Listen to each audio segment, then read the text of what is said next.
Wepa everybody, my name is Evaguel. I am an entrepreneur on a mission of providing free entrepreneurial education, templates, and resources. Today we'll be talking about understanding the size of your market and how you can figure out its size. So drop a like and subscribe to help us keep bringing these free entrepreneurial resources for everyone.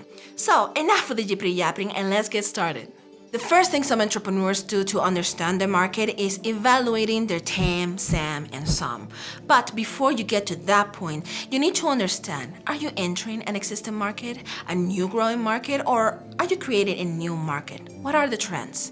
Understanding this will help you sector out the market you seek or completely understand if you're entering an existing market or completely new. But of course, being realistic that when you do this, you need to focus on the money being spent right now. That is the most realistic number and market size estimation that you can have.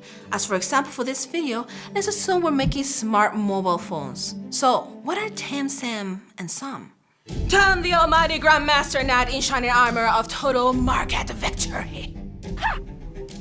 Also known as Total Addressable Market, but I like mine better. Basically, all the people in the world that will buy your product or service, that's your TAM. For example, if you were the only mobile phone maker and you had total control of the market, how much would that be? The TAM would be all phones, Samsung, Apple, Motorola, etc. Then, under TAM the mighty, the grandmaster, we have Sam, the chivalrous master knight, a damsel in distress, a demoiselle because equality. Fear not, for Sam is here. Also known as Serviceable Available Market, but again, I like mine better.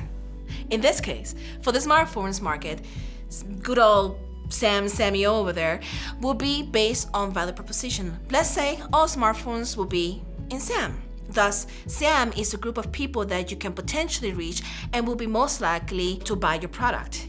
In this case, we're making a smart mobile phone. Considering the value propositions of a product, people who already use smartphones are more likely to buy it. You can also break it up into geographical areas such as the US to help generate a SAM. It is basically your potential within the next 10 years. Generally, it is 1 to 10% of your TAM. Then, coming in small but strong, we have the SOM. The wonderful spire, who is small but can pack a punch. Also known as Serviceable Obtainable Market. But again, your favorite is mine. We should change it. Thank you. SAM is a more realistic view of what you can achieve within the market sector you have chosen.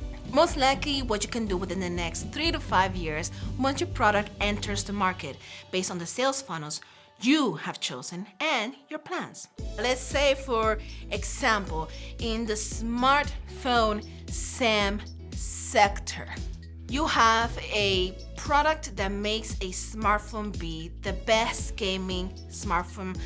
Therefore, you will be looking into users that use, again, smartphones also as gaming devices. Some innovative solutions can actually, as I mentioned before, create new market sectors. For example, you may have the first smartphone that can use holograms. Therefore, you would need to evaluate which demographic and users within that SAM will want a holographic phone. Now, how do you calculate market size? Obi-Wan Kenobi, I got you. You can have an estimation of your market size, and it's important because it helps you find all the important product market fit. Repeat after me. Find that product market fit. Product market fit. Take it this way. Would you go out dating a person if you did not know them a little bit? By starting a company, you will be dating a market and the different entities in it. So knowing what motivates them and the backgrounds and the path helps you on your Casanova pursuits. It is also important because for investors, it helps them understand the opportunity, and depending on how your SAM and SOM is broken down, helps de-risk their investment. So woman, how do you do it? Get on with it. Okay. No need to yell, Happy thoughts. You can do a top-down approach. A top-down approach is when you look at the whole market, or TAM the almighty grandmasters. And from there, begin reducing the market size by sector, geographical area, and value propositions to get to a SAM, and eventually what percent of that SAM you can realistically get with your plans, which is your sum.